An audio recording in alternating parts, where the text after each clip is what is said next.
मिलते हैं वाल्मीकि रामायण के किष्किंधा कांड में। जब वानर राजा सुग्रीव अपने यूथपतियों से सभी प्रमुख स्थानों पर जाने के लिए कहते हैं और उन्हें अवंती नगर यानी उज्जैन जाने का आदेश भी देते हैं। मेखला उत्कल के क्षेत्र, दशर्न के नगर, आब्रवंती, अवंती और विदर्भ के राज्य, साथ ही माहिष्का के आकर्षक राज्य में भी पूरी तरह से खोजना होगा। एक युग भगवान विष्णु के राम अवतार से संपृक्त और अगला युग उन्हीं के एक और दिव्य अवतार से समरस होना, ये अद्वितीय संगम केवल उज्जैन में ही संभव था। परंतु एक क्षण ठहरिए और ध्यान से सुनिए। ये हैं महाकाल के 1008 दिव्य नाम। हाँ, मैंने काल चक्र को परिवर्तित कर दिया है और अब द्वापर युग का शुभारंभ हो चुका है। विस्मय पूर्ण हो जाएंगे ये जानकर कि महाकाल के इन नामों को स्वयं भगवान श्री कृष्ण ने रचकर पिरोया था। महाकाल सहस्रनामावली की ये अद्भुत रचना उस समय की है जब योगेश्वर कृष्ण, उनके मित्र सुदामा और शेषावतार बलराम ने अवंती नगरी में स्थित सांदीपनी ऋषि के आश्रम में वेदांत दर्शन और शस्त्र विद्या की शिक्षा ग्रहण की थी। कहते हैं कि भगवान श्री कृष्ण को अवंती ने ऐसा मंत्र मुग्ध कर दिया कि यहाँ 64 दिनों तक रुककर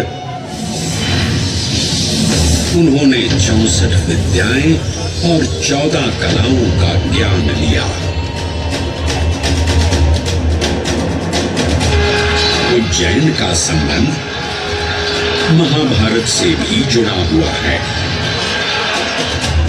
इस महान महाकाव्य के वन पर्व में उल्लेख किया गया है कि महाकालेश्वर मंदिर में स्थित कोटि तीर्थ जल का स्पर्श मात्र करने से अश्वमेध यज्ञ के समान फल प्राप्त होता था। और फिर परिवर्तन की इस अनवरत धारा ने एक नई कहानी लिखी। उज्जैन में उदय हुआ मौर्य वंश का। सम्राट बिंदुसार ने अपने पुत्र अशोक को उज्जैन का राज्यपाल बनाया और समय के साथ अशोक के शासनकाल में धर्म का विस्तार हुआ। मौर्य वंश के पश्चात विभिन्न राजवंशों, सम्राटों और नरेशों ने उज्जैन की सेवा की। उनमें से प्रमुख मालवागण और फिर गुप्त वंश ने यहाँ राज कर इसके वैभव में वृद्धि की। उज्जैन ने अपने भव्य तेज से जहाँ महात्माओं और शासकों को आकर्षित किया, वहीं इस नगर पर आतताइयों की दृष्टि भी पड़ी।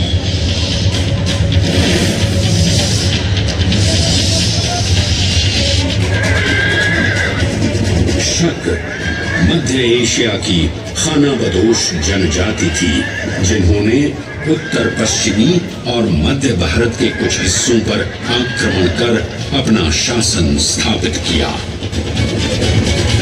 ईसा पूर्व प्रथम शताब्दी में जब भारत शकों के अत्याचार से त्रस्त था, तब उन शकों ने उज्जैन पर भी कब्जा कर लिया और फिर उज्जैन में उदय हुआ एक तेजस्वी योद्धा राज विक्रमादित्य का। एक तरफ शकों का बल तो दूसरी तरफ विक्रमादित्य का अद्वितीय पराक्रम। विक्रमादित्य की तलवार महादेव के तीसरे नेत्र सी चमकी। प्रचंड युद्ध हुआ। महाकाल की कृपा से शूरवीरों ने शकों को परास्त किया और उज्जैन में गणतांत्रिक शासन स्थापित किया।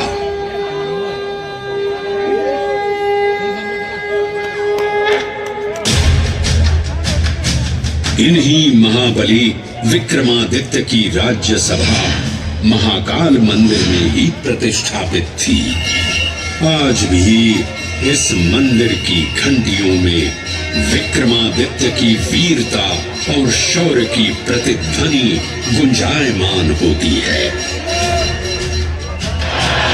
राजा विक्रमादित्य और शकों के मध्य हुए युद्ध ने उज्जैन को कालचक्र से अभिन्न रूप से जोड़ दिया, क्योंकि जिस दिन उनको विजय प्राप्त हुई उस गौरवशाली उपलब्धि के सम्मान में एक नवीन पंचांग का शुभारंभ किया गया, विक्रम संवत पंचांग।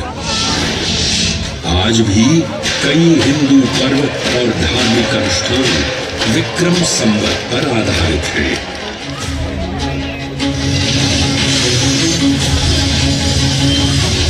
पृथ्वी की भौगोलिक कर्क रेखा इस पावन उज्जैन भूमि से होकर गुजरती है।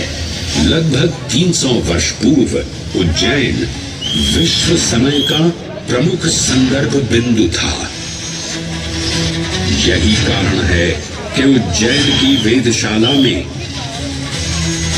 वराहमिहिर, आदित्य दास, ब्रह्मगुप्त, आर्यभट्ट और भास्कराचार्य जैसे महान विद्वान अनुसंधान और अध्ययन में तल्लीन रहते थे। खगोल शास्त्र का केंद्र, महाकालेश्वर का आवास, जगत गुरु कृष्ण की नगरी, विक्रमादित्य का राज। जयति जय उज्जैनी, वैभवशालिनी नगरी उज्जैन।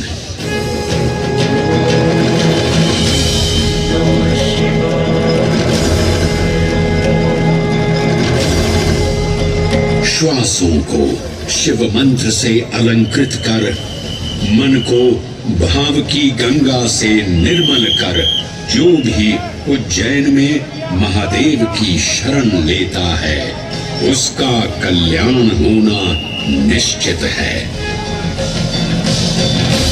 आज सुनी सबने गाथा महाकाल की, दर्शन जिनके दुर्लभ हैं, नमन करे जिन्हें काल भी, चरण में जिनके है बसा।